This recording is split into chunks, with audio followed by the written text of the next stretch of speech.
Bom dia, eu sou a Encanada. Alessandro. Franciane. Luana. Vamos fazer mais uma experiência. Chocolate com mancha limpa. Aí a gente já derreteu o chocolate no micro-ondas aqui na escola. Então os materiais é chocolate, um recipiente, uma forminha, corante, sal e açúcar. E uma colher. Como fazer? Coloca o chocolate dentro da forminha.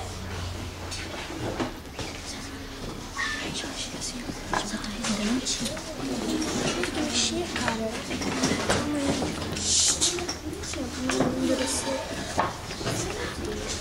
O sal coloca depois.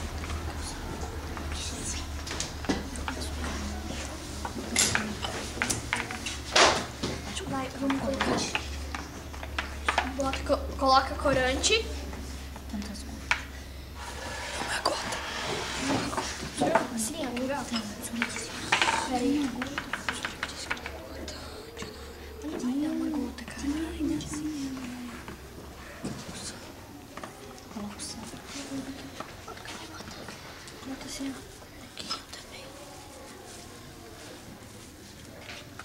Coloca sal. Sem isso aqui, caiu.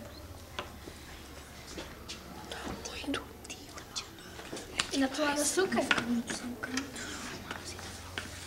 É demais.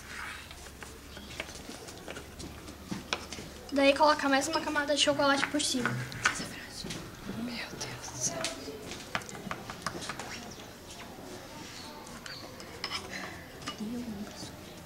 Peraí, mexer. Sim, acho que tá ficando duro.